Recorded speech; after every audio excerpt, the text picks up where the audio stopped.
हमारे चैनल को सब्सक्राइब करें और बेल आइकन दबाएं। हेलो नमस्कार जय हिंद। आज का टॉपिक है तंत्रिका तंत्र नर्वस सिस्टम। तंत्रिका तंत्र नर्वस सिस्टम, इसके अंतर्गत मस्तिष्क को पढ़ेंगे।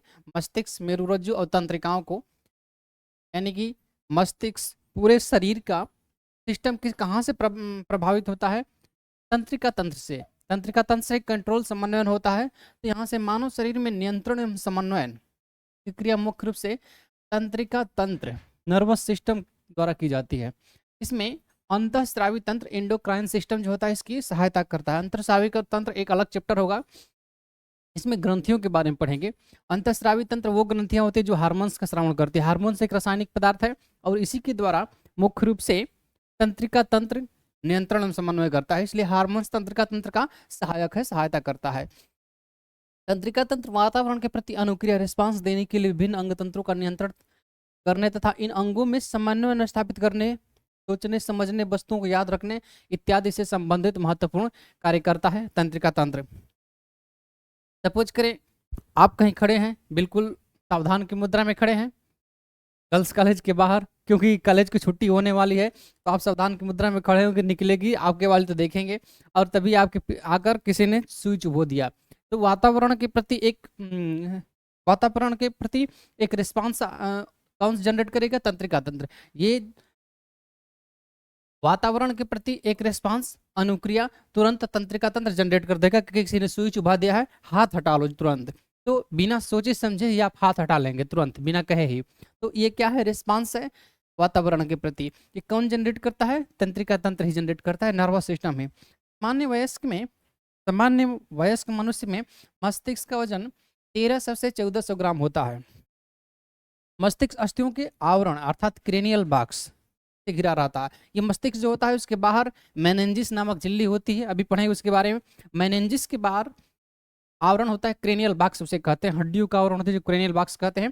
कंकाल तंत्र में इसे पढ़ चुके हैं, जिसमें 8 हस्तियां होती है। फ्रंटल, पेरियोटल, टेम्पोरल, ऑक्सीपिटल, एथेमोइड, ये सब हस्तियां जो होती है, 8 हस्तियां होती है क्रेनियल बॉक्स में। इसे तंत्रिका तंत्र पढ़ चुके हैं, तो इस पर टाइम वेस्ट नहीं करते हुए आगे बढ़ेंगे। अगर आपने नहीं देखा है तो इन सब को हमने कंकाल तंत्र स्केलेटल सिस्टम में बताया हुआ है, वहां जाकर देख सकते हैं। तंत्रिका तंत्र में 3 प्रमुख संरचनाएं शामिल है। एक मस्तिष्क ब्रेन, एक मेरुरज्जु स्पाइनल कार्ड और एक तंत्रिका नर्व्स। ये मस्तिष्क है, ये मेरुरज्जु है, और ये जो होता है, ये जो जा रही हैं सूचनाएं जाने के लिए, ये होती हैं तंत्रिका। तंत्रिका तंत्र में प्रमुख संरचनाएं होती हैं: मस्तिष्क, मेरुरज्जु स्पाइनल कार्ड्स और तंत्रिकाएं नर्व्स।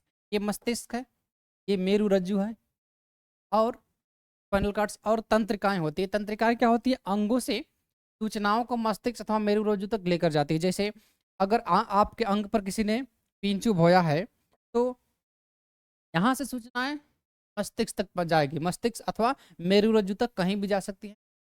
अब कहाँ जाएगी, कौन सी सूचनाएं कहाँ जाएगी, आगे देखेंगे हम लोग। तो यहाँ से मस्तिष्क और मेरुरज्जु तक सूचनाएं जाएंगी। जिन तंत्रिकाएं से सूचनाएं जाएगी उन्हें बोलेंगे संवेदी तंत्रिकाएं, यानी कि जो तंत्रिकाएं संवेदी सूचनाओं को लेकर संवेदी अंगों तक लेकर जाएगी, यानी संवेदी अंगों से लेकर अंग जहाँ पर प्रतिक्रिया होती है, यानी कि सुई चुभोना, तो उसी को संवेदी अंग बोलते हैं। तो संवेदी अंगों को से लेकर मस्तिष्क तथा मेरुरज्जु तक जाएंगे तो उन्हें बोलेंगे संवेदी तंत्रिकाएं, सेंसरी ऑर्गन्स। और जब मस्तिष्क अथवा मेरुरज्जु तक ले जाएंगे तो मस्तिष्क अथवा मेरुरज्जु उसके पास उसके प्रति रिस्पांस जनरेट कर प्रतिक्रिया देगा। तो प्रतिक्रिया देने के लिए अलग प्रकार की सूचनाएं, अलग प्रकार की तंत्रिकाएं आएगी। जैसे अगर मस्तिष्क ने प्रतिक्रिया दिया है तो मस्तिष्क से एक अलग प्रकार की तंत्रिका निकलेगी, ये, और अंगों तक जाएगी कि हाथ हटा लो तुरंत। अथवा मेरुरज्जु ने तंत्रिका दी तो मेरुरज्जु से निकलेगी और अंग तक जाएगी और मेरुरज्जु को आदेश देगी तुरंत हाथ हटा लो, यानी कि रिस्पांस जनरेट करेगी। किसके द्वारा? चालक या प्रेरक तंत्रिकाओं के द्वारा। इसलिए संवेदी तंत्रिकाओं को अभिवाही अभिवाही तंत्रिका तथा चालक तंत्रिकाओं को अपवाही तंत्रिकाएं भी कहते हैं। अभिवाही का मतलब कि जो लेकर आती है सूचनाओं को सीएनएस तक पहुंचाती है। सीएनएस में क्या क्या शामिल होता है, ये सब मस्तिष्क और मेरुरज्जु, तो सीएनएस तक पहुंचाती है, उन्हें बोलते हैं अभिवाही। और जो सीएनएस से लेकर अंगों तक लेकर जाती है उन्हें बोलेंगे अपवाही। आगे देखेंगे इसके बारे में। तंत्रिका तंत्र दो भागों में बांटेंगे तंत्रिका तंत्र को। एक केंद्रीय तंत्रिका तंत्र सीएनएस, एक परिधीय तंत्रिका तंत्र पीएनएस। केंद्रीय तंत्रिका तंत्र सीएनएस, सीएनएस का मतलब सेंट्रल नर्वस सिस्टम, और पीएनएस परिधीय तंत्रिका मतलब peripheral nervous system PNS. Peripheral मतलब परिधीय। तो सीएनएस और पीएनएस दो भागों में बांटेंगे। सीएनएस में आता है मस्तिष्क और मेरुरज्जु, मस्तिष्क ब्रेन और मेरुरज्जु स्पाइनल कॉर्ड, ये दोनों को सीएनएस में रखा जाता है। और पीएनएस में आता है तंत्रिका नर्व्स। इसके इन सीएनएस से, सीएनएस मतलब मस्तिष्क तथा मेरुरज्जु से जो भी तंत्रिकाएं चारों तरफ अंगों में को वितरित होती है, सभी अंगों तक पहुंचती है, उन्हें ही बोलते हैं तंत्रिकाएं, परिधीय तंत्रिका में के अंतर्गत आती हैं। Structure of neurons. न्यूरॉन्स क्या होता है, दरअसल हमारा शरीर, कोई भी सजीव का शरीर कोशिकाओं से मिलकर बनता हो। कोशिकाएं, मस्तिष्क भी कोशिकाओं से मिलकर बना है, लेकिन मस्तिष्क में एक अलग प्रकार की कोशिकाएं होती हैं, उन कोशिकाओं को न्यूरॉन्स बोलते हैं। न्यूरॉन्स कोशिकाओं से ही नर्वस सिस्टम बना है, नर्वस से ही न्यूरॉन्स निकला है, यानी कि मस्तिष्क में न्यूरॉन्स कोशिकाएं होती हैं। ये न्यूरॉन्स का एक प्रारूप है, आप न्यूरॉन्स देख सकते हैं। ये न्यूक्लियस है, ये सेल बॉडी है न्यूरॉन्स का, ये डेंड्राइन इसे बोलते हैं, ये शाखाओं की तरह जो निकला हुआ है इसे डेंड्राइन बोलते हैं। ये माइलिन है, ये जो गया हुआ है माइलिन है। ये नोड ऑफ रेनवियर, ये इसे नोड ऑफ रेनवियर बोलते हैं। ये एक्सान है, ये वाला पार्ट एक्सान है, और ये एक्सान का पार्ट है, मोटर ऑफ एंड प्लेट, ये एक्सान का पार्ट है। तो ये पूरा स्ट्रक्चर है न्यूरॉन्स का। एक न्यूरॉन्स दूसरे न्यूरॉन से, ये डेंड्राइट है, डेंड्राइट से ही एक्सान से जुड़ा होता है। एक्सान, ये भी एक्सान का ही पार्ट है। तो एक्सान से एक डेंड्राइट जुड़ता है। तो इस प्रकार से बहुत सारे न्यूरॉन्स जुड़ते रहते हैं। आगे देखते हैं। शरीर की सबसे लंबी कोशिका न्यूरॉन्स अथवा तंत्रिका कोशिका है। आपने देखा कि सभी कोशिकाएं गोलाकार अथवा अंडाकार प्रकार की थी, लेकिन ये लंबी प्रकार की कोशिका है, यानी कि न्यूरॉन्स जो है सबसे लंबी कोशिका है। शरीर की, पूरे शरीर की सबसे लंबी कोशिका न्यूरॉन्स है। इसी को तंत्रिका कोशिका बोलते हैं। इसमें उन पुनरुद्भवन की क्षमता सबसे कम होती है, क्योंकि इसमें कोशिका विभाजन, सेल डिवीजन बहुत कम होता है। ऐसा नहीं है कि नहीं होता है, होता है, लेकिन बहुत कम होता है। इसलिए अगर न्यूरॉन्स की संख्या किसी में कम होने लगे, यानी कि मस्तिष्क की कोशिकाओं की संख्या कम होने लगे, तो एल्जाइमर नाम का एक रोग होता है जिसमें याददाश्त खोने लगती है। तो वो रोग जो होता है जल्दी ठीक नहीं होता है, क्योंकि न्यूरॉन्स अपने आप में सेल डिवीजन बहुत कम करता है, और इसलिए ये रोग खतरनाक होता है। इसके रोग के बारे में आगे पढ़ेंगे। फिलहाल आप इतना जानें कि ये न्यूरॉन्स जो होता है, तंत्रिका कोशिकाएं होती है, इनमें सेल डिवीजन कम होता है, कोशिका वजन बहुत कम होता है, इसलिए इसमें पुनरुद्भवन की क्षमता भी बहुत कम होती है। अभी शरीर की ये भी क्वेश्चन पूछा जाता है कि शरीर की किन कोशिकाओं में पुनरुद्भवन की क्षमता यानी सेल डिवीजन सबसे अधिक होता है। तो लीवर, यकृत की कोशिकाओं में सेल डिवीजन सबसे कम होता है। अगर आप यकृत काट कर थोड़ा सा हटा दें तो कुछ दिनों बाद पूरा यकृत फिर से हो जाएगा, यानी कि इसमें सेल डिवीजन बहुत जल्दी जल्दी होता है। और सबसे कम कहाँ होता है, न्यूरॉन्स में या तंत्रिका कोशिकाओं में। सिनेप्स क्या है, सिनेप्स दो समीपवर्ती न्यूरॉन्स, अभी हमने न्यूरॉन्स दिखाया। तो न्यूरॉन्स जो होता है, एक न्यूरॉन्स दूसरे न्यूरॉन से किस प्रकार से जुड़ता है। एक न्यूरॉन्स का डेंड्राइट दूसरे न्यूरॉन्स के एक्सान से जुड़ता है, इसी को सिनेप्स कहते हैं। दो समीपवर्ती तंत्रिका कोशिकाओं के मध्य का संबंध, जिससे एक न्यूरॉन्स के एक्सान अंतिम सिरे पर समीपस्थ न्यूरॉन्स के डेंड्राइट के साथ बिना भौतिक संपर्क के जुड़ता है, उसे ही सिनेप्स बोलते हैं। सूचनाओं अथवा आवेगों की गति सिनेप्स के द्वारा ही संभव है। सूचनाएं जब किसी अंग से मस्तिष्क तक अथवा मेरुरज्जु तक पहुंचेगी तो कैसे पहुंचेगी सूचनाएं, सिनेप्स के द्वारा, क्योंकि तंत्रिका कोशिकाओं के द्वारा ही पहुंचेगी। और तंत्रिका कोशिकाएं किस प्रकार जुड़ती है, सिनेप्स के द्वारा। सिनेप्स का मतलब कि एक का डेंड्राइट दूसरी कोशिका के एक्सान से जुड़ा रहता है, इसे ही सिनेप्स कहते हैं। बिना भौतिक संपर्क के जुड़ा रहता है, इसे सिनेप्स बोलते हैं। तो सिनेप्स के द्वारा ही आवेगों की गति संभव होती है। सूचनाओं का आवागमन कुछ रसायनों के द्वारा नियमित होता है। ये दो प्रकार के होती हैं, एक तंत्री हार्मोन्स न्यूरोट्रांसमीटर, एक तंत्रिका रोधी हार्मोन्स न्यूरो इनहिबिटर्स। सूचनाओं का आवागमन कुछ रसायनों के द्वारा होता है। हमने बताया कि तंत्रिका तंत्र में अंतःस्रावी तंत्र भी सहायक होता है। अंतःस्रावी तंत्र क्या होता है? अंतःस्रावी तंत्र में ग्रंथियों को रखा जाता है जो हार्मोन्स रिलीज करते हैं। तो ये भी दोनों हार्मोन्स है, तंत्रिका हार्मोन्स न्यूरोट्रांसमीटर ये भी हार्मोन्स है, और एक तंत्रिका रोधी हार्मोन्स यानी कि न्यूरो इनहिबिटर्स ये भी दोनों हार्मोन्स है। ये क्या करता है? सूचनाओं की गति को और अधिक बढ़ा देता है, और ये क्या करता है? सूचनाओं की गति को कम कर देता है। तंत्री हार्मोन्स न्यूरोट्रांसमीटर ये स्टिफनेस पर सूचनाओं या आवेगों इम्पल्स की गति को बढ़ा देते हैं। फॉर एग्जाम्पल एसिटिल कोलिन, एपेनेफ्रिन और नारेपेनेफ्रिन। एपेनेफ्रिन और नारेपेनेफ्रिन को ज़्यादा ध्यान देंगे, ये सूचनाओं की गति को बढ़ा देते हैं, क्योंकि एपेनेफ्रिन और नारेपेनेफ्रिन के बारे में बार बार पूछा जाता है, ये इतना इंपॉर्टेंट नहीं है। तो ये कैसे हार्मोन्स है? तंत्री हार्मोन्स है अथवा न्यूरोट्रांसमीटर है, सूचनाओं की गति को बढ़ा देने वाले। तंत्रिका रोधी, रोधी मतलब विरोधी हार्मोन्स यानी कि न्यूरो इनहिबिटर्स। इनहिबिटर्स का मतलब होता है कि हतोत्साहित करना, और ट्रांसमीटर का मतलब होता है प्रोत्साहित करना। तो ये बढ़ा देता है और घटा देता है। ये स्टिफनेस पर सूचनाओं या आवेगों की गति को धीमा कर देता है। फॉर एग्जाम्पल इसका है गाबा। गाबा मतलब गामा अमीनोब्यूटेरिक अम्ल, गामा अमीनोब्यूटेरिक अम्ल।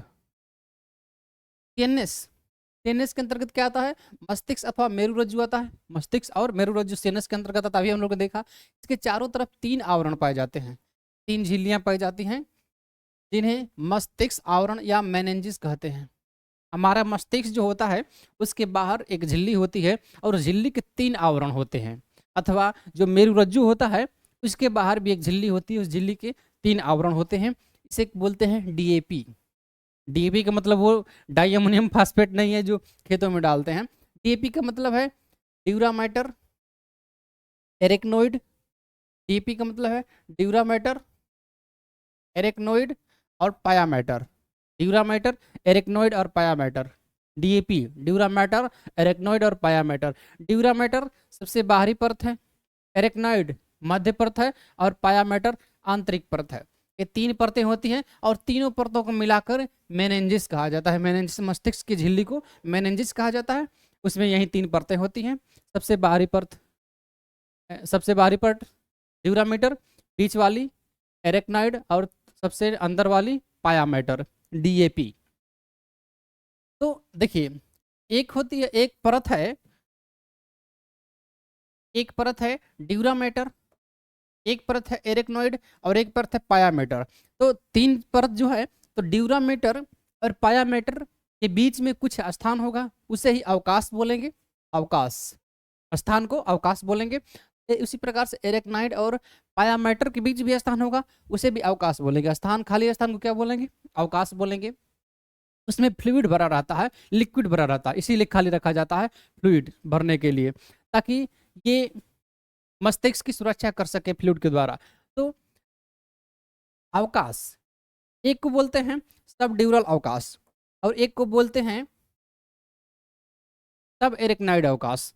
अब सब ड्यूरल अवकाश किसे बोलेंगे, सब एरेक्नोइड अवकाश किसे बोलेंगे? तो देखिए एक एग्जाम्पल छोटा सा दे दें। एक होता है इंस्पेक्टर, उससे जस्ट नीचे होता है, जस्ट उसके पास होता है, उसके जस्ट नीचे होता है सब इंस्पेक्टर। तो यहाँ से सब का मतलब क्या होता है? सब, जहाँ भी शब्द देखे सब का मतलब होता है उससे जस्ट नीचे। तो एक होता है सब ड्यूरल, सब ड्यूरल मतलब ड्यूरामीटर, सब ड्यूरा मतलब ड्यूरामीटर से जस्ट नीचे, यानी कि ड्यूरामीटर सबसे बाहरी परत होती है, ये ड्यूरामीटर है। उसके नीचे क्या होती है? एरेक्नोइड, उसके नीचे पायामीटर। तो ड्यूरामीटर से जस्ट नीचे, तो ड्यूरामीटर और एरेक्नोइड के बीच, ड्यूरामीटर और एरेक्नोइड के बीच सब ड्यूरल अवकाश होता है, ड्यूरामीटर और एरेक्नोइड के बीच। उसी प्रकार से एरेक्नोइड और पायामीटर के बीच, एरेक्नोइड और पायामीटर के बीच, यानी एरेक्नोइड से जस्ट नीचे है ना, तो एरेक्नोइड से सब एरेक्नोइड अवकाश। सब एरेक्नोइड कहाँ अवकाश होगा? एरेक्नोइड एवं पायामीटर के बीच। इनके बीच में, इन दोनों अवकाशों में सेरेब्रोस्पाइनल द्रव CSF भरा रहता है। सेरेब्रोस्पाइनल द्रव CSF भरा रहता है, जो मस्तिष्क का सुरक्षा करते हैं। सेरेब्रो स्पाइनल द्रव मस्तिष्क एवं मेरुरज्जु को उत्प्लावन अवस्था में बनाए रखता है। ये पोषक पदार्थों एवं उत्सर्जित पदार्थों का परिवहन का कार्य भी करता है। इसी द्रव से होकर ग्लूकोज इत्यादि यानी कि पोषक पदार्थ मस्तिष्क और मेरुरज्जु तक पहुंचते हैं और उत्सर्जित पदार्थ भी इसी द्रव से होकर बाहर निकलते हैं और ये उत्प्लावन अवस्था में बनाए रखते हैं मस्तिष्क और मेरुरज्जु को, CSF, इस सेरेब्रो स्पाइनल द्रव, जिससे मस्तिष्क और मेरुरज्जु की सुरक्षा हो सके, क्योंकि ये बहुत महत्वपूर्ण अंग है ना, इसलिए। ये आप देख सकते हैं मस्तिष्क का एक फिगर डायग्राम, इसके बारे में अभी आगे समझेंगे। ये भी मस्तिष्क का फिगर डायग्राम है। मस्तिष्क, hind brain, mid brain, hind brain, fore brain, mid brain, hind brain, इसके बारे में आगे अभी आएगा जस्ट। मस्तिष्क, मस्तिष्क को 3 भागों में, दरअसल मस्तिष्क को 3 भागों में बांटा गया है। एक अग्र मस्तिष्क, फोर ब्रेन, एक मध्य मस्तिष्क, मिड ब्रेन, एक पश्चिम मस्तिष्क, हिंड ब्रेन। अग्र मस्तिष्क, फोर ब्रेन, इसके अंतर्गत आता है घ्राण पिंड, ओल्फैक्टरी लैब, ओल्फैक्टरी लोब। एक होता है प्रमस्तिष्क, सेरेब्रम, और एक डायंसिफिलान। अग्र मस्तिष्क में घ्राण पिंड, प्रमस्तिष्क और डायंसिफिलान, ये तीनों आते हैं। घ्राण मतलब होता है सूंघना, सूंघने, तो सूंघने संबंधित है, और सूंघने का सबसे अच्छा कार्य कौन करता है? कुत्ते करते हैं। वही तो सूंघ के चोर का पता लगा लेते हैं ना, चोर को सूंघ के पता लगा लेते हैं कि चोर कहाँ से चोरी किया है, कौन चोर है। तो सूंघने का कार्य सबसे अच्छा कुत्ते करते हैं। और कुत्ते की नाक सबसे आगे होती है। सबसे आगे क्या होता है? नाक होता है, और नाक से ही सूंघते हैं। तो घ्राण पिंड कहाँ होगा? अग्र मस्तिष्क का भाग होगा। अग्र मस्तिष्क में भी सबसे आगे होगा घ्राण पिंड। उसके बाद प्रमस्तिष्क, प्र मतलब होता है पहले, प्र का अर्थ होता है पहले, तो प्र अप्री का अर्थ पहले होता है, यानी कि पहले का मतलब आगे वाला मस्तिष्क, आगे मतलब अग्र मस्तिष्क, अग्र मस्तिष्क का भाग ये भी है। और इसी प्रकार से होता है डायंसेफिलान, इसमें होता है एपीथैलेमस, थैलेमस और हाइपोथैलेमस। थैलेमस, थैलेमस मतलब थैली, पैकेट को थैली बोलते हैं ना, तो पैकेट आगे होता है सबसे। तो ये डायंसेफिलान के थैलेमस, हाइपोथैलेमस और ये थैलेमस, हाइपोथैलेमस, एपीथैलेमस, ये सब अग्र मस्तिष्क के भाग होंगे। मध्य मस्तिष्क, मिड ब्रेन, इसमें आता है कार्पोरा क्वाड्रिजेमिना और सेरेब्रल पेंडिकल। कार्पोरा क्वाड्रिजेमिना और सेरेब्रल पेंडिकल, अभी देखेंगे इसको। उसके बाद आता है पश्चिम मस्तिष्क। पश्चिम मस्तिष्क में पोन्स वोरोलाई,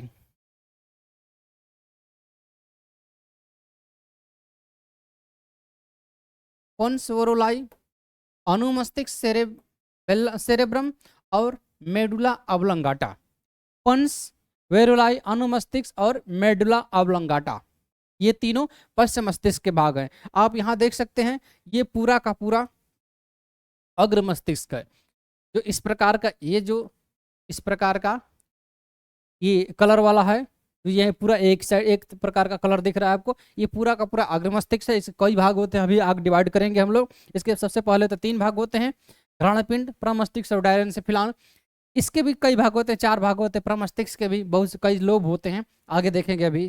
तो उसके बाद ये हरा वाला, ये मध्य मस्तिष्क का भाग है, और ये वाला इस कलर वाला ये पश्चिम मस्तिष्क का भाग है। आप आगे देखें, अग्र मस्तिष्क, फोर ब्रेन, ये सबसे बड़ा भाग होता है अग्र मस्तिष्क। अग्र मस्तिष्क हमने देखे 3 भाग है, घ्राणपिंड, प्रमस्तिष्क और डायंसेफिलान। घ्राणपिंड, प्रमस्तिष्क और डायंसेफिलान। तो घ्राणपिंड देखते हैं, अल्फैक्टरी लोब। घ्राणपिंड ये मस्तिष्क की अधर सतह से जुड़ी के रूप में दिखते हैं, अधर सतह से जोड़ी के रूप में दिखते हैं। ये जोड़ी के रूप में मस्तिष्क दिखते हैं। सूंघने की संवेदना प्रदान करता है ये घ्राणपिंड, सूंघने की संवेदना, यानी कि सुगंध और दुर्गंध कौन, सुगंध और दुर्गंध को कौन पहचानता है? ये शक्ति कहाँ से आती है? घ्राणपिंड से आती है, ऑल्फैक्टरी लेब से आती है। कुत्तों में बड़े आकार का घ्राणपिंड होता है, इसलिए कुत्तों में सूंघने की क्षमता सबसे अधिक होती है। प्रमस्तिष्क, सेरेब्रम, प्रमस्तिष्क, सेरेब्रम, यह मस्तिष्क का सबसे बड़ा भाग है, 2/3 भाग, 2/3 पार्ट जो है मस्तिष्क, पूरे मस्तिष्क का 2/3 पार्ट यही होता है, प्रमस्तिष्क ही होता है, यानी कि सबसे बड़ा भाग होता है प्रमस्तिष्क। इस पर उभार और गर्त पाए जाते हैं। आप ये देख सकते हैं, ये देख रहे हैं, ये उभार है और ये गर्त है। गर्त मतलब गड्ढा होता है। तो उभार और गर्त पाए जा रहे हैं। उभार को बोलते हैं गाइरस, और गर्त को सल्कस। ये दोनों शब्द आपको याद रखना है। गायरस, उभार को गायरस बोलते हैं और गर्त को सल्कस बोलते हैं। एक गहरी खांच के द्वारा दो गोलार्धों LCH और RCH में विभाजित होता है। एक गहरी खांच, ये गहरी खांच है तो दो भागों में LCH की LCH और RCH में विभाजित होता है, यानी कि लेफ्ट और राइट में विभाजित होता है। LCH शरीर के राइट साइड का, जबकि RCH शरीर के लेफ्ट साइड का नियंत्रण करता है, उल्टा नियंत्रण करता है। शरीर के अगर लेफ्ट साइड का नियंत्रण करना हो तो RCH करता है, और राइट साइड का, शरीर के राइट साइड का नियंत्रण करना हो तो LCH करता है, लेफ्ट साइड वाला। यह सोचने समझने, वस्तुओं को याद रखने, तर्क बहस करने आदि का कार्य करता है। प्रमस्तिष्क क्या करता है? सोचने समझने की, वस्तुओं को याद करने की इत्यादि कार्य करता है। इनकी 4 सतह होती है, अभी इसको याद करेंगे। 4 पिंडों में विभाजित होता है। प्रमस्तिष्क जो है 4 पिंडों में विभाजित होता है। Frontal lobe, parietal lobe, parental lobe, parietal lobe, temporal lobe, occipital lobe. ये 4 लोब हैं। प्रमस्तिष्क के सब लोब हैं, अलग अलग लोब हैं, 4 लोब हैं। ये 4 लोबों में मस्तिष्क, प्रमस्तिष्क विभाजित होता है। नेक्स्ट है प्रमस्तिष्क के भाग। प्रमस्तिष्क के भाग जो होता है फ्रंटल लोब। फ्रंटल लोब मतलब अग्रपिंड। फ्रंट मतलब आदमी कहता है ना कि बिल्कुल फ्रंट पर रह रहा है, मतलब आगे सबसे रह रहा है, तो फ्रंटल लोब का मतलब फ्रंटल मतलब अग्रपिंड। एक होता है पेरिएटल लोब। पेरिएटल लोब एक होता है। पेरिएटल मतलब पेरी मतलब चारों ओर, हमने पीछे भी बता चुका है कि पेरी का मतलब होता है चारों ओर। ऑक्सीपिटल लोब एक होता है, और एक टेम्पोर्टल। टेम्पोर्टल मतलब टेम्परेचर से बना है, यानी कि तापीय पिंड से बोलते हैं। 4 पिंड होते हैं, 4 लोब होते हैं। अग्रपिंड, अग्र यानी कि सबसे फ्रंट पर रह रहा है, मतलब सबसे आगे रह रहा है। तो सबसे फ्रंट पर कौन रहता है? सबसे फ्रंट पर यानी कि 100, 200, 1000 जो है कि लोग चल रहे हैं उसमें, तो सबसे फ्रंट पर कौन होगा? जो वहाँ उस समुदाय का जो नेता होगा वहीं सबसे फ्रंट पर होगा। तो उस समुदाय का नेता में गुण क्या होना चाहिए? किसी समुदाय विशेष के नेता होने के लिए क्या क्वालिटी होना चाहिए? उसमें एकाग्रता होनी चाहिए, कंसंट्रेशन, निर्णय लेने की क्षमता होनी चाहिए।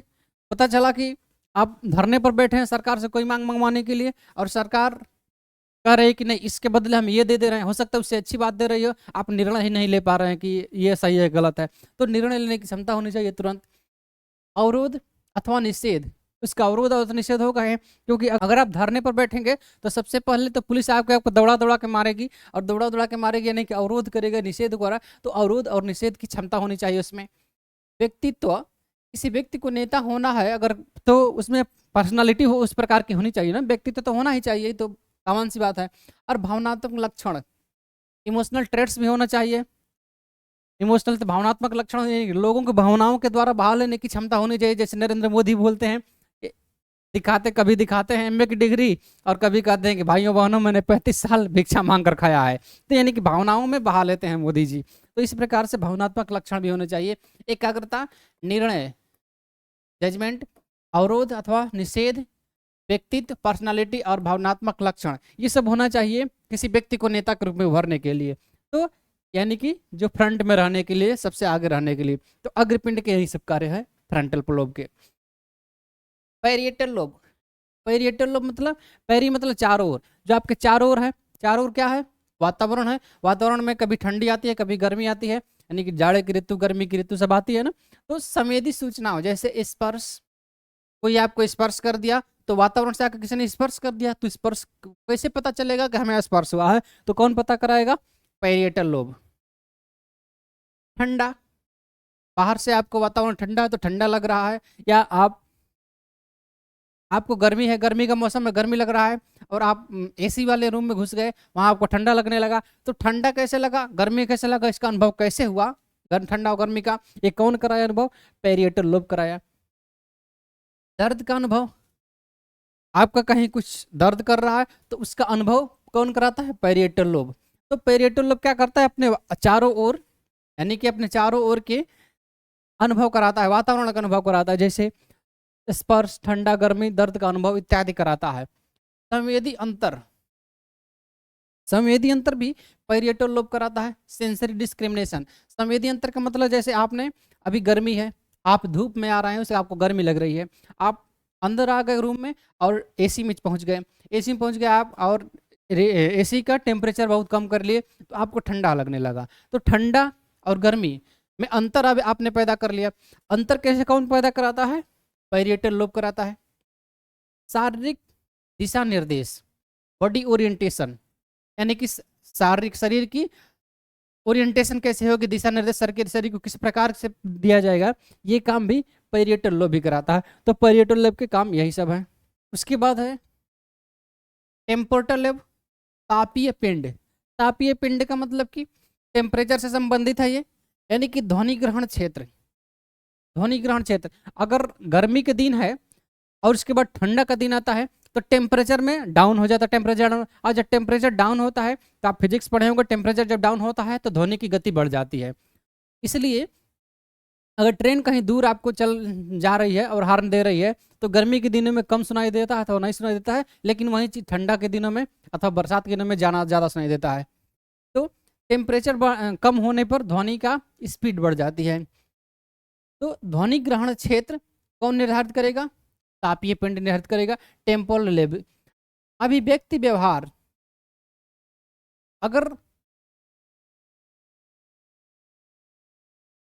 अगर ध्वनि ग्रहण क्षेत्र बढ़ जाएगा यानी कि तापीय पिंड के द्वारा, तो अभिव्यक्ति का व्यवहार यानी कि व्यवहार बदल जाएगा। जैसे स्मृति अथवा सूचनाओं की पुनः प्राप्ति होगी। आप याद करेंगे कि हम अपने कॉलेज की दिनों में जाया करते थे, कॉलेज ट्रेन से जाया करते थे। ट्रेन जब खाली होती थी तो बगल वाली सीट पर बैग रख देते थे और कोई बोलता था कि सीट खाली है कि नहीं है, तो हम बोलते थे कि सीट खाली नहीं है। और जब कोई सुंदर सी लड़की है तो उसको बैग हटा के बैठा लेते थे कि सीट खाली है।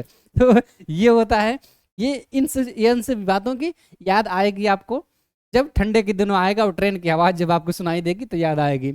तो इस प्रकार से आपका व्यक्तित्व व्यवहार का परीक्षण भी हो जाएगा कि आप किस प्रकार के व्यवहार के हैं।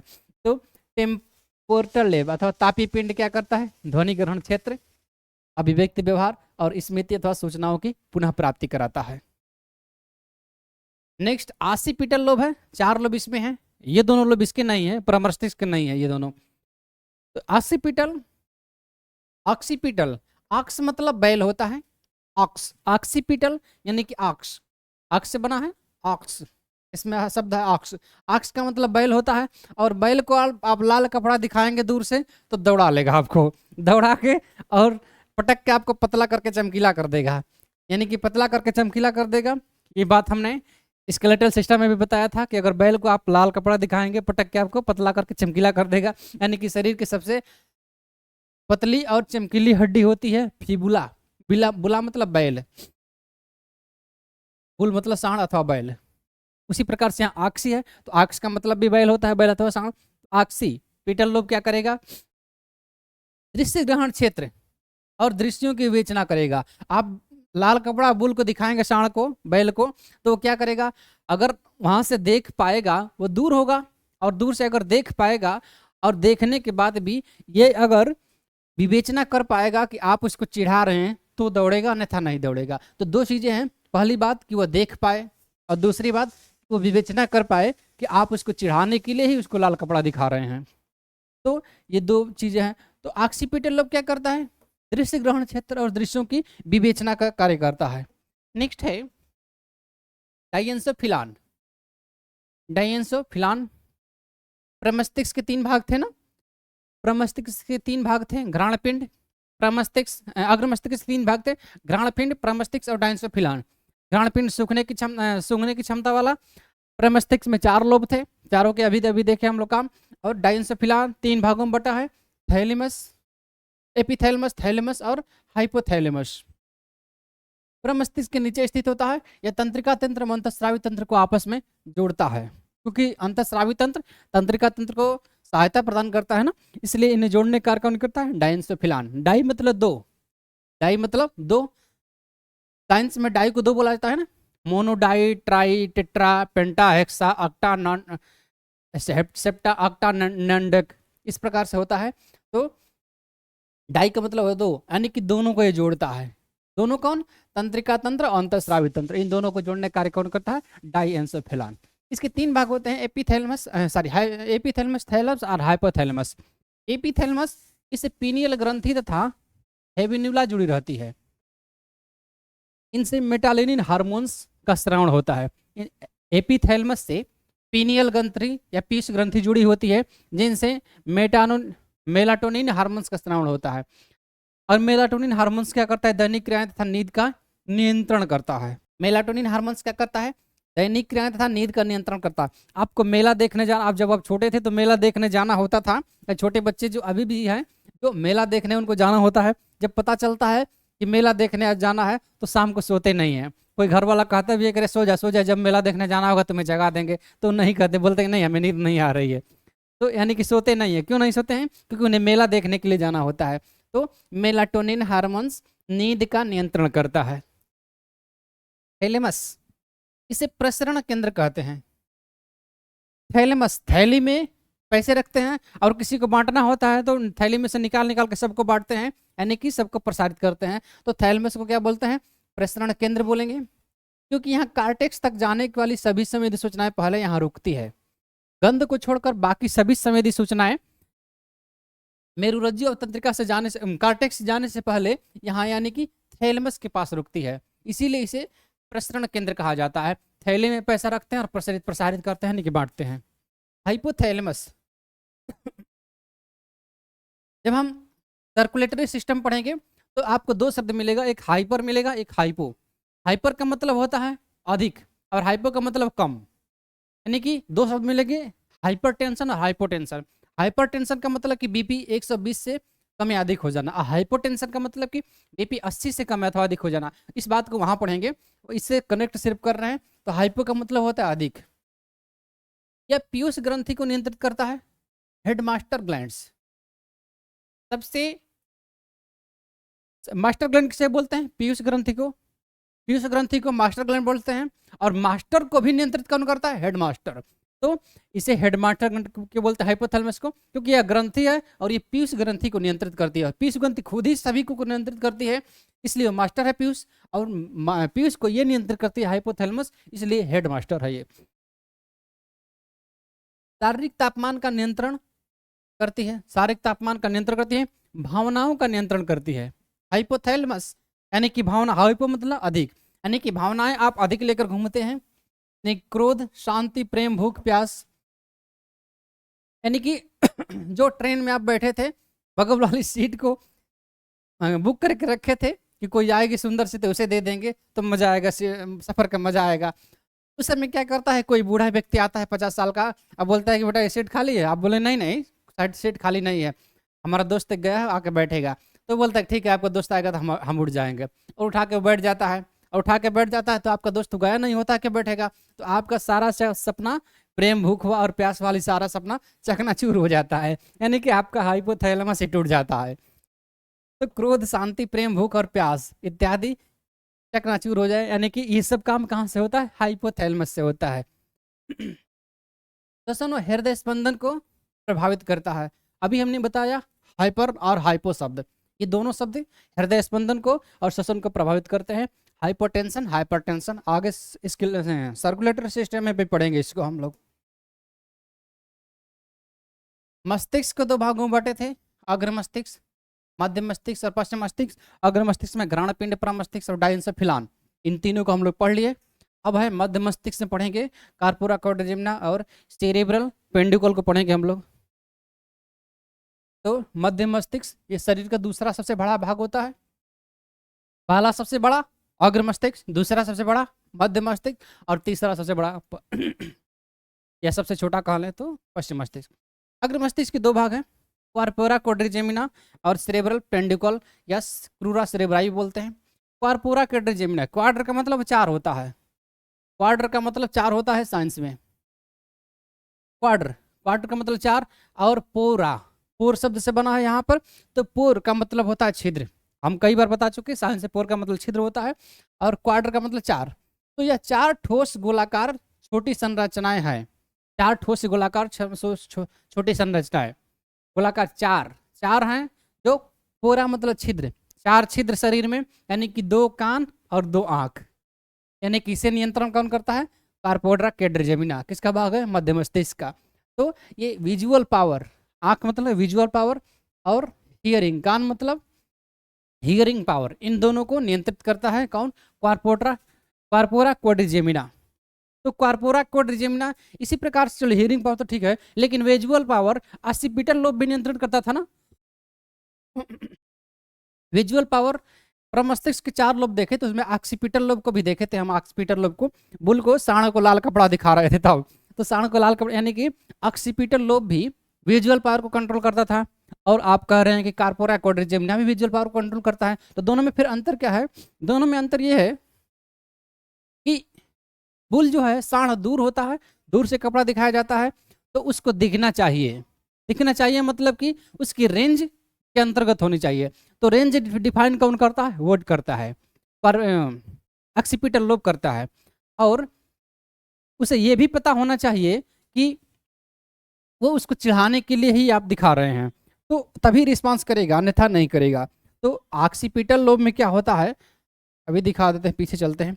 ऑक्सीपिटल में दृश्य ग्रहण क्षेत्र, यानी कि कहाँ तक वो दिखाई दे रहा है, और दृश्यों की विवेचना, दो काम होता है, दृश्य ग्रहण क्षेत्र और दृश्यों की विवेचना, ये दोनों काम ऑक्सीपिटल लोब में होता है। लेकिन सामान्य रूप से देखने की क्षमता विजुअल पावर, सामान्य रूप से ये काम कहाँ से होता है? कॉर्पोरा क्वाड्रिजेमिना से। तो दोनों में अंतर है, थोड़ा सा ध्यान देंगे।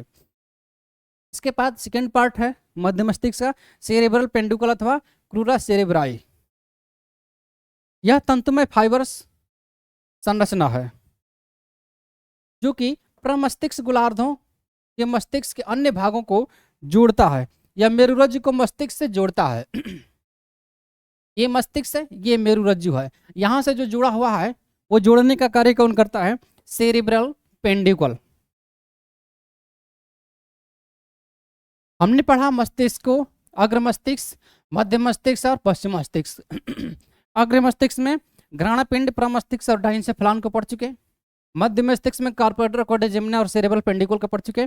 और नेक्स्ट पश्चिम मस्तिष्क में पढ़ेंगे पॉन्स पॉन्स अनुमस्तिष्क और मेडुला को पढ़ेंगे। देखते हैं पश्चिम मस्तिष्क, सबसे छोटा भाग होता है पश्चिम मस्तिष्क। इसमें 3 भाग है, पॉन्स वेरालाई, अनुमस्तिष्क या सेरेबेलम और मेडुला ऑब्लोंगाटा। ये 3 भाग है पश्चिम मस्तिष्क के। पॉन्स वेरुलाई यह तंतुमय फाइब्रस संरचना है जो कि पश्चिम मस्तिष्क को अन्य भागों से जोड़ता है।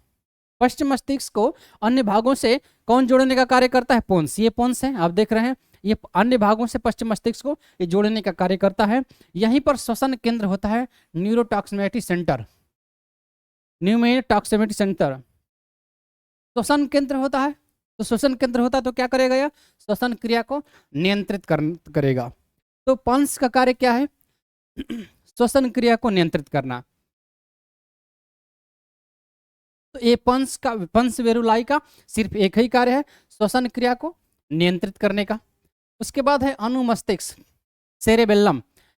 प्रमस्तिष्क में था प्रमस्तिष्क, उसको सेरिब्रम कहे थे, और पश्चिम मस्तिष्क में है अनुमस्तिष्क, जिन्हें सेरिबेलम बोलेंगे।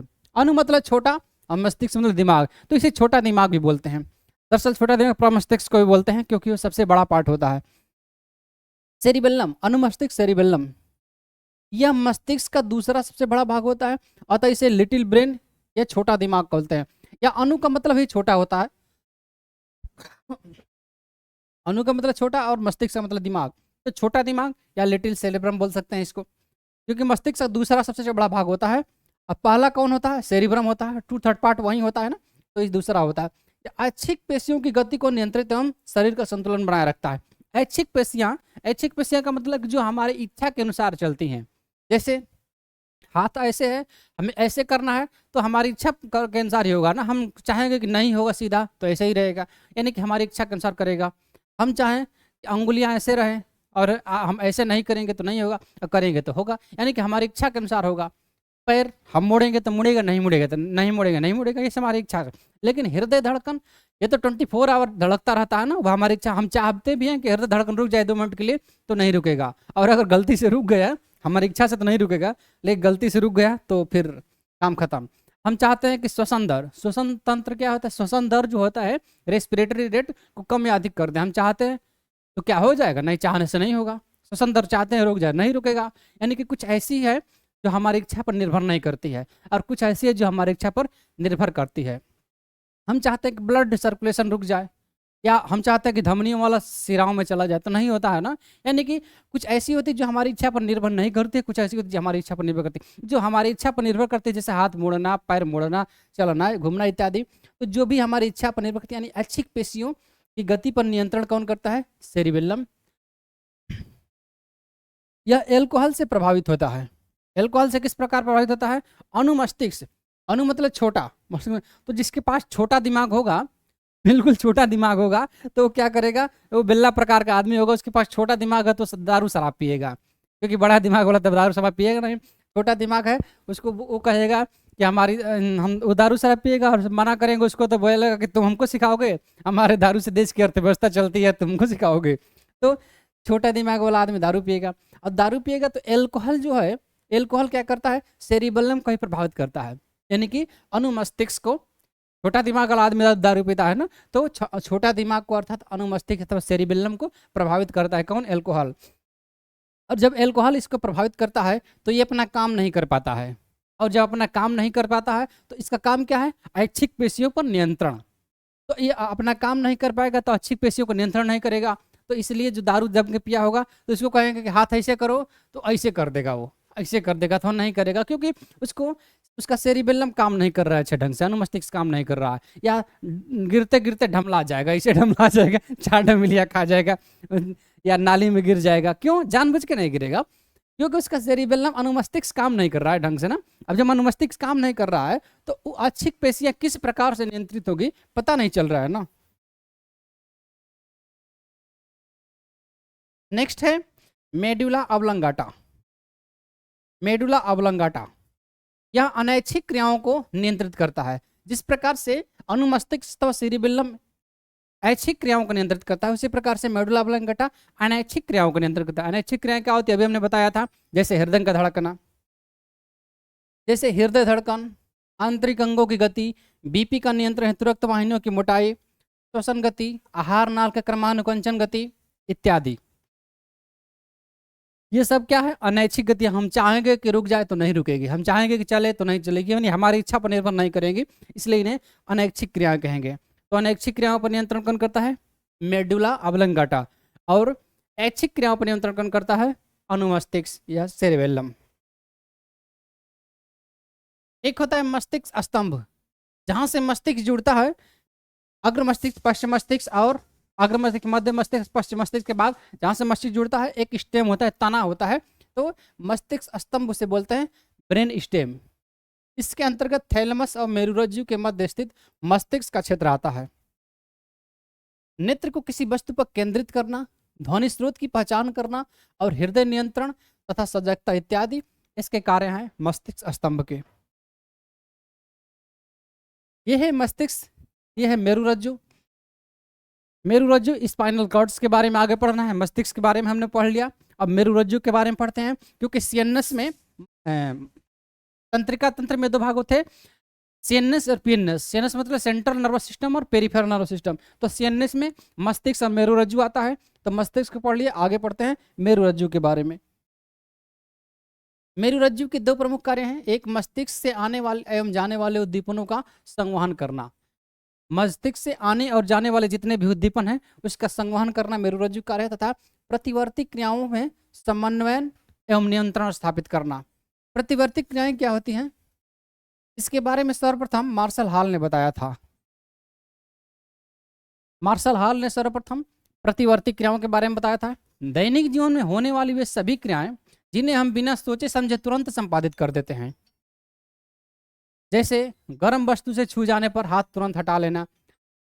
गर्म तवा है, तवा गर्म है, रखा हुआ है, और आपको पता नहीं है कि वो गर्म है, आप सोचें कि ठंडा है और सोचें कि हाथ से उठाकर रख दें। जो ही हाथ से छुएंगे आपका हाथ गर्म जलेगा, और जो ही आपका हाथ जलेगा तुरंत आप छोड़ देंगे बिना सोचे समझे। उस समय सोचने भर टाइम नहीं रहेगा, आप सोचेंगे ही नहीं, तुरंत छोड़ देंगे। तो ये कहाँ से हुआ? कौन? इसी को प्रतिवर्ती क्रियाएं बोलते हैं। या तेज प्रकाश की उपस्थिति में आंखों बंद हो जाएगा, आप ऐसे समान परिस्थितियों में हैं, कोई अचानक से टार्च बार दे, टार्च जला दे आपकी आंखों पर, तो आपका आंख तुरंत बंद हो जाएगा बिना सोचे समझे। इसे बोलेंगे प्रतिवर्ती क्रियाएं। अथवा आप चुपचाप बैठे हुए हैं, पीछे से आकर आपके पीठ पर कोई सुई चुभा दे, तुरंत ऐसे कर लेंगे आप बिना सोचे समझे। तो ये क्या है? प्रतिवर्ती क्रियाएं। तो प्रतिवर्ती क्रियाएं वो होती है जो दैनिक जीवन में होने वाली क्रिया जिन्हें हम बिना सोचे समझे ही तुरंत संपादित कर देते हैं, उन्हें प्रतिवर्ती क्रियाएं कहते हैं। ये मस्तिष्क एवं मेरुरज्जु दोनों से नियंत्रित होती हैं। प्रतिवर्ती क्रियाएं दो प्रकार की होती हैं, एक सरल प्रतिवर्ती क्रियाएं सिंपल रिफ्लेक्स एक्शन, और एक प्रानुकूली प्रतिवर्ती क्रियाएं कंडीशनल रिफ्लेक्स एक्शन। सरल प्रतिक्रिया एक्शन सिंपल रिफ्लेक्स एक्शन क्या होती है? जो जन्म से ही प्राप्त होती है। आपको आपके आंखों पर प्रकाश बाढ़ने पर, प्रकाश जलाने पर आपकी आंखें बंद हो जाएंगी, ये जन्म से आपको प्राप्त हुई है ये क्रिया। या आपको कोई सुई चुभाएगा आपके हाथ में, आपका हाथ तुरंत हट जाएगा बिना सोचे समझे, ये जन्म से होने वाली क्रिया है। लेकिन प्रानुकूली प्रतिवर्ती क्रिया है क्या है? ये जन्म के बाद सीखकर विकसित की जाती है। जन्म के बाद सीखकर कोई कुछ क्रियाएं हैं जो विकसित की जाती है। जैसे कोई भी क्रिया हो, आपको मान लीजिए कि किसी ने गाली दे दिया और आप उसको गाली देने के बाद कूट दिए, तो ये क्या है? आप जन्म से सीखे हैं, वातावरण से सीख लिए हैं। अथवा आप में ये क्रिया है कि कोई गाली दे रहा है तो आप डांस करने लग जा रहे हैं, तो वो भी आप वातावरण से सीखे हैं, तो आपने सीखा इसको, जन्म से ये नहीं है। प्रतिवर्ती चाप रिफ्लेक्स एक्शन क्या होता है? ये आपका अंग है। अंग, अगर आपके अंग पर किसी ने सुई चुभा दिया, किसी ने सुई चुभा दिया, तो जो क्रियाएं होगी, जो तंत्रिकाएं होगी, संवेदी तंत्रिकाएं होगी, वो मस्तिष्क तक ये सूचना लेकर जाएगी। मस्तिष्क से सूचना लगेगी कि आंख हाथ पर किसी ने सुई चुभा दिया है, तो मस्तिष्क क्या करेगा? एक सूचना भेजेगा चालक तंत्रिकाओं के द्वारा। ये संवेदी तंत्रिकाएं हैं और ये चालक मोटर। तो चालक तंत्रिकाओं के द्वारा मस्तिष्क सूचना भेजेगा कि तुरंत हाथ हटा लो, तो तुरंत हाथ हट जाएगी। तो ये क्या हो गया? इसी बोलते हैं प्रतिवर्ती चाप। यानी कि पहले क्या होगा? अंग में, अंग संवेदी अंग इसे बोलेंगे, जिस अंग को प्रभावित किया जा रहा है उसे संवेदी अंग बोलेंगे। तो संवेदी अंग में कोई संवेदनाएं होगी, जैसे सुई चुभोना, उस संवेदी अंग को लेकर, उस संवेदनाओं को लेकर संवेदी तंत्रिकाएं जाएगी मस्तिष्क के पास। मस्तिष्क के पास जाएगी तो संवेदी ये सूचना मस्तिष्क के पास पहुंच जाएगा, और मस्तिष्क तुरंत चालक चालक चालक तंत्रिकाओं के द्वारा, या प्रेरक तंत्रिकाएं इसे बोल सकते हैं, मोटर। तो चालक तंत्रिकाओं के द्वारा ये अंगों तक पहुंचा देगी सूचना कि तुरंत अंग हटा लो, यानी कि हाथ हटा लो, संवेदी अंग को हटा लो। तो ये क्या होगा? ये इसे बोलते हैं प्रतिवर्ती चाप। पहला काम क्या होगा? पहला काम होगा संवेदनाएं ग्रहण करना, यानी कि जैसे सुई चुभाना ये संवेदना है, तो संवेदनाएं ग्रहण करना। दूसरा काम क्या होगा? संवेदनाओं को मस्तिष्क से पहुंचाना। तीसरा क्या होगा? प्रोसेसिंग, मस्तिष्क प्रोसेस करेगा क्या करना है, तीसरा काम ये होगा। चौथा काम क्या होगा? मस्तिष्क सूचना भेजेगा अंगों तक चालक तंत्रिकाओं के द्वारा। और तो पांचवें काम में पूरा पहला काम हो जाएगा। पांचवें काम में क्या होगा? ये हाथ हटा लिया जाएगा। तो ये 5 स्टेज में प्रतिवर्ती चाप पूरा होता है। इसे बोलते हैं अभिवाही पथ। अभिवाही पथ, जिस पथ से संवेदी तंत्रिकाएं संवेदनाओं को मस्तिष्क तक पहुंचाती है, अभिवाही। अभी मतलब ग्रहण करना, अभी मतलब ग्रहण करना। तो अभिवाही पथ क्या होगा? ग्रहण करना। कौन ग्रहण करता है? मस्तिष्क। तो मस्तिष्क की ओर जो जाता है पथ उसे अभिवाही कहते हैं, और मस्तिष्क से अंगों की ओर जाता है उसे अपवाही पथ कहते हैं। तो यह पथ होगा अपवाही पथ। नेक्स्ट देखते हैं तंत्रिकाएं, नर्व्स। 2 प्रकार की होती हैं, एक संवेदी तंत्रिकाएं या अभिवाही तंत्रिकाएं। अभी हमने दिखाया, यानी कि जो संवेदनाओं को लेकर मस्तिष्क अथवा मेरुरज्जु तक पहुंचाती हैं, उन्हें संवेदी तंत्रिकाएं, नर्व सेंसरी नर्व्स अथवा अभिवाही तंत्रिकाएं, अफोरेंट नर्व्स बोलते हैं। और दूसरी होती है चालक तंत्रिकाएं अथवा अपवाही तंत्रिकाएं, चालक अथवा प्रेरक तंत्रिकाएं, जिसे मोटर नर्व्स बोलते हैं। इसी को अपवाही तंत्रिकाएं बोलते हैं, एफोरेंट नर्व्स। अपवाही तंत्रिका क्यों बोलते हैं? क्योंकि अपवाही पथ पर ही होती हैं। इसे अभिवाही तंत्रिका क्यों बोलते हैं? क्योंकि अभिवाही पथ पर होती हैं। और अभिवाही पथ, अपवाही पथ अभी हमने बताया आपको। तंत्रिका तंत्र, नर्वस सिस्टम 2 प्रकार की होती है, कायिक तंत्रिका तंत्र सोमैटिक नर्वस सिस्टम, और स्वायत्त तंत्रिका तंत्र ऑटोनोमस नर्वस सिस्टम। कायिक तंत्रिका तंत्र यानी कि जो काया से संबंधित है, काया मतलब शरीर, यानी कि बाहरी हाथ पैर इत्यादि। ये क्या होती हैं? ये ऐच्छिक अनैच्छिक, ये ऐच्छिक पेशियां हमारी इच्छा पर निर्भर करती हैं। यानी कि ऐच्छिक पेशियों का नियंत्रण कौन करेगा? कायिक तंत्रिका तंत्र। दूसरा होता है स्वायत्त तंत्रिका तंत्र, ऑटोनोमस नर्वस सिस्टम। अनैच्छिक पेशियों का नियंत्रण, अनैच्छिक मतलब कि जो हमारी इच्छा के अनुसार नहीं चलती है, यानी कि अपने आप चलती है, स्वतः चलती है। जैसे अभी हमने बताया ब्लड सर्कुलेटरी सिस्टम, हृदय का धड़कन इत्यादि। तो अनैच्छिक मतलब स्वतः जो चलती है। तो स्वतः मतलब स्वायत्त, स्वतः मतलब स्वायत्त, या ऑटोमेटिक मतलब ऑटो। तो अनैच्छिक पेशियों का नियंत्रण कौन करेगा? स्वायत्त तंत्रिका तंत्र। और ऐच्छिक पेशियों का नियंत्रण कौन करेगा? कायिक तंत्रिका तंत्र। स्वायत्त तंत्रिका तंत्र जो अनैच्छिक पेशियों का नियंत्रण करती है, उसे दो भागों में बांटते हैं। एक अनुकंपी तंत्र सिंपैथेटिक सिस्टम, एक परानुकंपी तंत्र पारासिम्पैथेटिक सिस्टम। अनुकंपी और परानुकंपी दो तंत्र होते हैं। स्वायत्त तंत्रिका तंत्र दो भागों में बांटा जाता है, अनुकंपी तंत्र और परानुकंपी तंत्र। अनुकंपी तंत्र का मतलब कि आपातकालीन परिस्थितियों में सक्रिय होता है अनुकंपी तंत्र, और परानुकंपी तंत्र आपातकालीन परिस्थितियों समाप्त होने के बाद ये सक्रिय होता है। यानी कि अगर आपातकालीन परिस्थिति आई, जैसे शेर आ गया, आप जंगल से जा रहे हैं, रास्ते से सामने शेर आ गया, जब सामने शेर आ गया तो क्या होगा? आपकी प्रतिक्रिया क्या होगी? उस समय क्या है? आपातकालीन परिस्थितियां हैं, रोंगटे खड़े हो जाएंगे आपके तुरंत, और तुरंत रोंगटे खड़े हो जाएंगे, यानी कि शेर हमको खा ना जाए, क्या करें अब? तो इस प्रकार की प्रतिक्रिया, हृदय धड़कन तेज हो जाएगी, अब क्या होगा? तो इस प्रकार की जो ऑटोमेटिक क्रिया, आपने चाहा नहीं ना कि हृदय धड़कन तेज हो, और इस पर आपका नियंत्रण भी नहीं है, रोंगटे खड़े हो गए, आप तो चाह नहीं ना कि आपके रोंगटे खड़े हो जाएं, और इस पर आपका नियंत्रण भी नहीं है, तो ये अनुकंपी तंत्र होगा, यानी कि आपातकालीन परिस्थितियों में सक्रिय होता है जो होता है। और परानुकंपी तंत्र क्या होगा? जो आपातकालीन परिस्थिति समाप्त हो जाने के बाद जो सक्रिय होता है। जैसे अभी शेर चला गया, मान लीजिए कि आपको देखा नहीं शेर और चला गया, आप रिलैक्स हो गए, अब बोल रहे हैं कि वाह ससुरा, इसने गलती, बहुत अच्छा हुआ कि हमसे पंगा नहीं लिया, दौड़ा के मार दिए होते शेर को तो हम। अब आप फेंक रहे हैं, एक के ऊपर एक फेंकते जा रहे हैं, शेर आया अभी तो आपकी सिट्टी पुट्टी गुम हो गई थी, लेकिन अभी शेर चला गया तो आप फेंकने लगे कि इसको तो हम दौड़ा लिए होते, अच्छा किया इसने कि हमसे पंगा नहीं लिया नहीं तो इसके आज अंतिम दिन था। ये जो कुछ भी आप फेंकना है फेंक रहे हैं। तो ये क्या है? आपातकालीन परिस्थितियां समाप्त होने पर जो भी है तंत्र होते हैं, वो परानुकंपी तंत्र होते हैं। परा मतलब बाद, और अनु मतलब पहले। उत्पत्ति के आधार पर तंत्रिकाएं दो प्रकार की होती है, कपाल तंत्रिकाएं और मेरु तंत्रिकाएं। कपाल क्रेनियल नर्व्स 12 जोड़ी होती हैं, और स्पाइनल नर्व्स मेरु तंत्रिकाएं 31 जोड़ी होती हैं।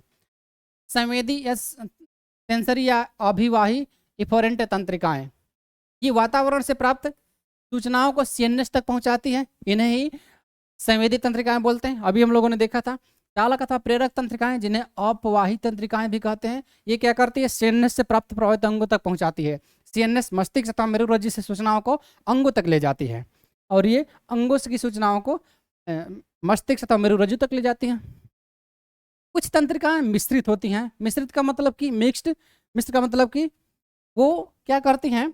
दोनों तंत्रिकाओं का कार्य करती हैं, यानी कि संवेदी तंत्रिकाओं का भी कार्य करती है, चालक तंत्रिकाओं का भी कार्य करते हैं। यानी कि संवेदी अंगों से सूचनाओं को मस्तिष्क तक भी लेकर चली जाती हैं, और मस्तिष्क सूचनाओं को संवेदी अंगों तक भी लेकर आ जाती हैं। इन्हें मिक्स्ड कहते हैं, क्योंकि दोनों कार्य कर रहे हैं तो इसे मिश्रित बोलेंगे। कपाल तंत्रिकाएं क्रेनियल नर्व्स 12 जोड़ी होती हैं, 3 प्रकार की, संवेदी, चालक और एक मिश्रित। संवेदी, चालक और मिश्रित, ये 3 प्रकार की होती है। तो संवेदी 3 होती है, चालक 5 होती है, और मिश्रित 4 होती है। संवेदी कौन सी होती है? ऑल्फैक्टरी तंत्रिका, ऑप्टिक्स तंत्रिका और ऑडिटरी तंत्रिका। ऑल्फैक्टरी, ऑप्टिक्स और ऑडिटरी। जो भी आ से है, आ, जब आ लिखेंगे तो यहाँ 3 बनेगा ना, तो ऑल्फैक्टरी आ लिखेंगे 3 बनेगा। तो संवेदी सूचनाएं 3 होती हैं, और जो आ से है वो संवेदी सूचनाएं हैं। आ से ऑल्फैक्टरी तंत्रिका, ऑप्टिक्स तंत्रिका, ऑडिटरी तंत्रिका, ये तीनों कौन सी कैसी हैं? संवेदी सूचनाएं हैं। और एक आ से यहाँ भी है, लेकिन इसमें मोटर शब्द लगा हुआ है, तो कुछ कहने की जरूरत है नहीं, फिर तो ये मोटर तंत्रिका है, यानी कि प्रेरक तंत्रिका है। तो आक्यूलोमोटर तंत्रिका, ट्रैकियोमोटर तंत्रिका, एब्ड्यूसेंसो मोटर तंत्रिका, एक्सेसरी मोटर तंत्रिका और हाइपोग्लोसोमोटर तंत्रिका, सब में मोटर शब्द लगा हुआ है। तो ये तंत्रिकाएं मोटर तंत्रिकाएं हैं।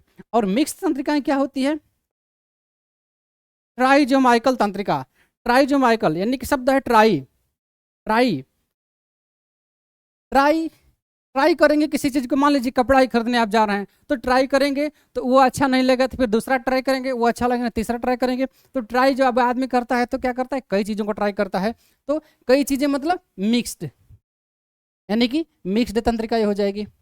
फेशियल तंत्रिका, जब लड़कियां फेशियल कराती हैं अपने चेहरे पर तो फेशियल में कोई एक कॉस्मेटिक तो होता नहीं है, बहुत सारे कॉस्मेटिक होता है ना, तभी तो ग्लो करती हैं, तभी तो देखने लायक बनती है। वरना मुंह धो के पीछे पड़ जाए तो आप हाथ धो के भी नहीं भाग पाएंगे, अगर मुंह धो के पीछे पड़ जाए तो भाग जाएंगे तुरंत। तो इसलिए फेशियल में क्या होता है, बहुत सारे कॉस्मेटिक पदार्थ होता है, और बहुत सारे कॉस्मेटिक पदार्थ होता है, इसका मतलब है मिक्स्ड।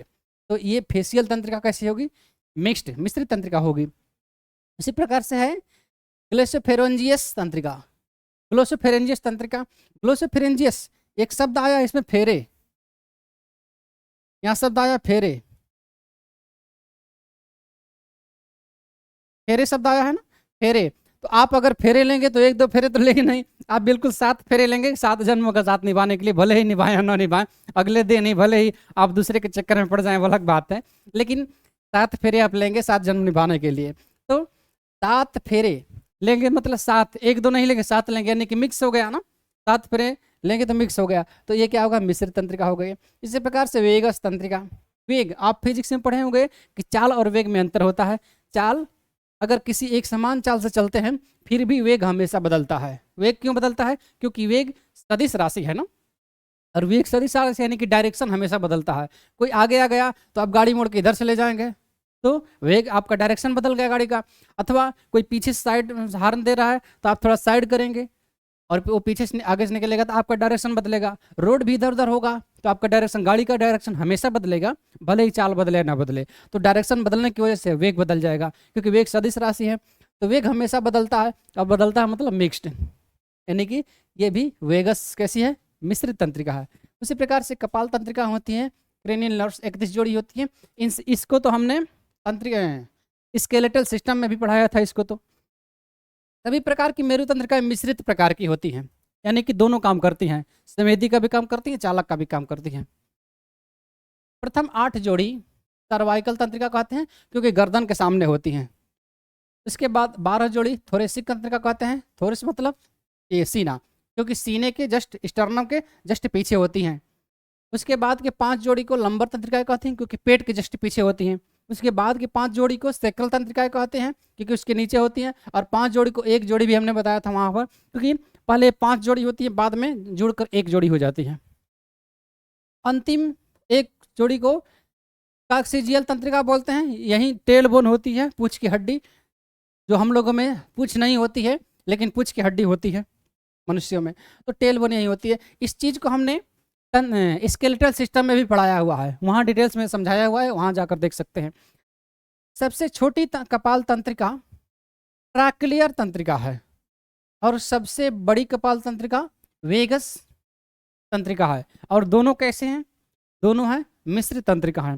ट्रैक्लियर, ट्राई करेंगे कई बार, पहले ट्राई करेंगे उसके बाद क्लियर करेंगे ना, पहले तो कई बार ट्राई करेंगे उसके बाद क्लियर करेंगे। तो ट्रैक्लियर कैसी होगी, मिश्रित प्रकार की होगी, कई बार करेंगे।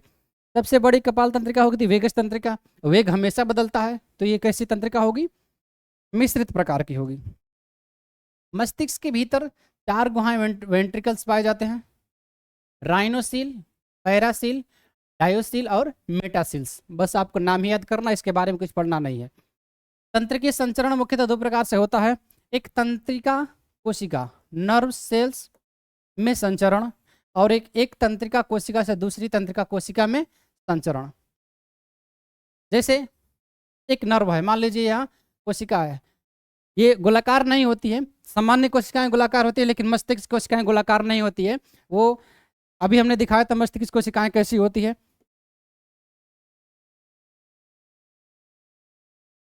ये है मस्तिष्क कोशिकाएं, जो गोलाकार तो नहीं होती हैं, लेकिन हमने एक समझने के लिए गोलाकार ही बनाकर समझ ले रहे हैं।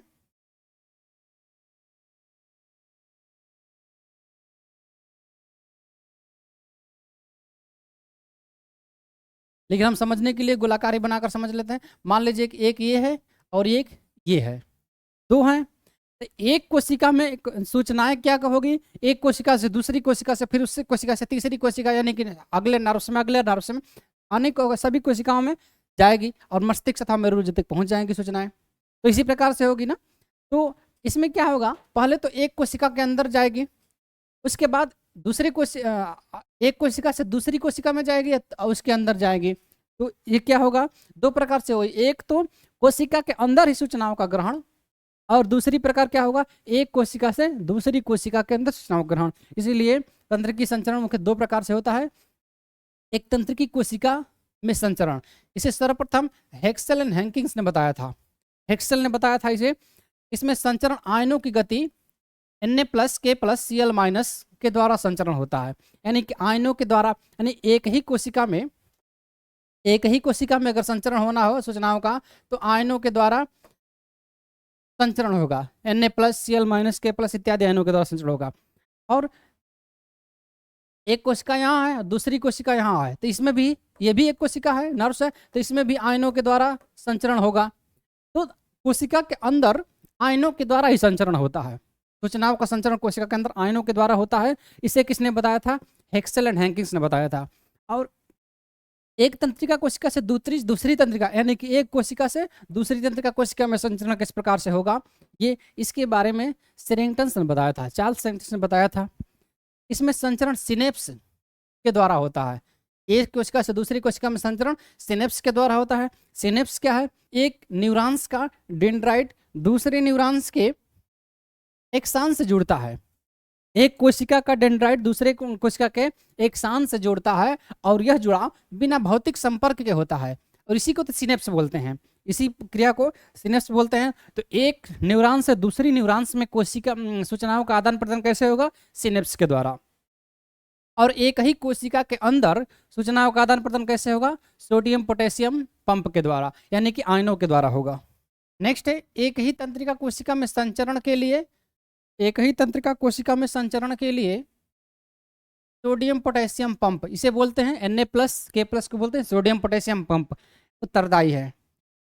हमने बताया था ना कि एक कोशिका में सूचनाओं का आदान प्रदान आयनों के द्वारा होता है। आयन में कौन कौन से होते हैं, सोडियम होता है, पोटेशियम होता है, कैल्शियम होता है। तो सोडियम पोटेशियम पंप के द्वारा ही किसी तंत्रिका में सूचनाओं का आदान प्रदान होता है। अब सोडियम पोटेशियम पंप क्या है, ये अलग टॉपिक है, हम लोग उतना ही पढ़ेंगे जितना हमारी जरूरत है।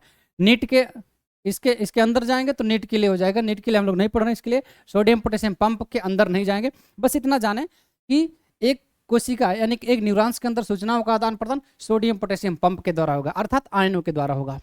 तंत्रिकी कोशिका के झिल्ली आयनों के लिए चयनात्मक पारगम्य होती है। जब हम कोशिका वाला चैप्टर पढ़ा रहे थे सेल, उसी समय हमने बताया था कि कोशिका भित्ति और कोशिका झिल्ली दोनों अर्धपारगम्य होती है, दोनों अर्धपारगम्य होती है, लेकिन कोशिका झिल्ली चयनात्मक अर्धपारगम्य होती है।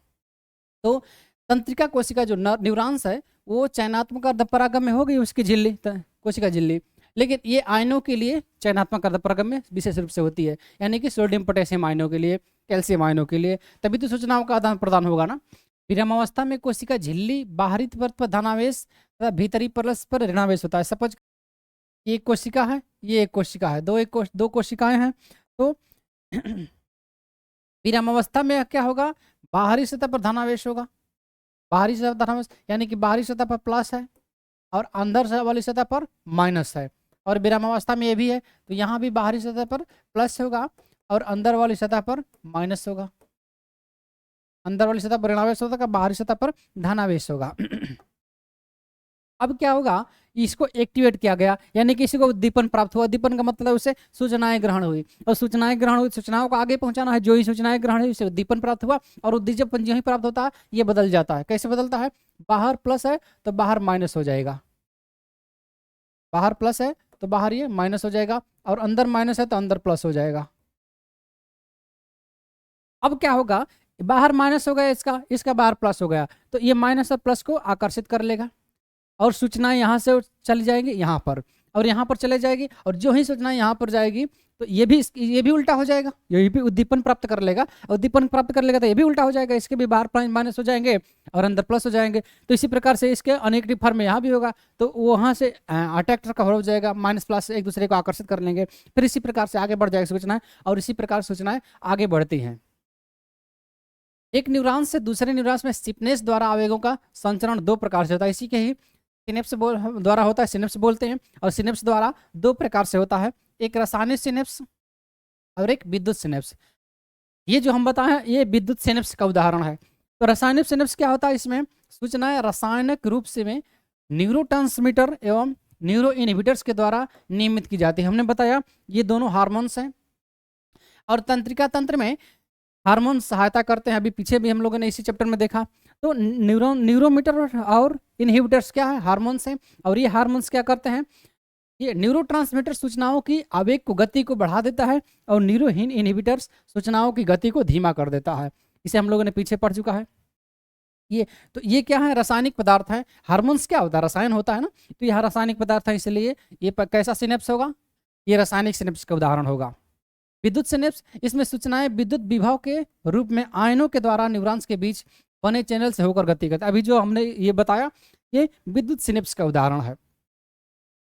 विद्युत सिनेप्स और रासायनिक सिनेप्स में अंतर यही है, रासायनिक में सिने में रसायनों के द्वारा यानी कि हार्मोन्स के द्वारा, और विद्युत सिनेप्स में विभव के द्वारा यानी कि प्लस माइनस आयनों के द्वारा।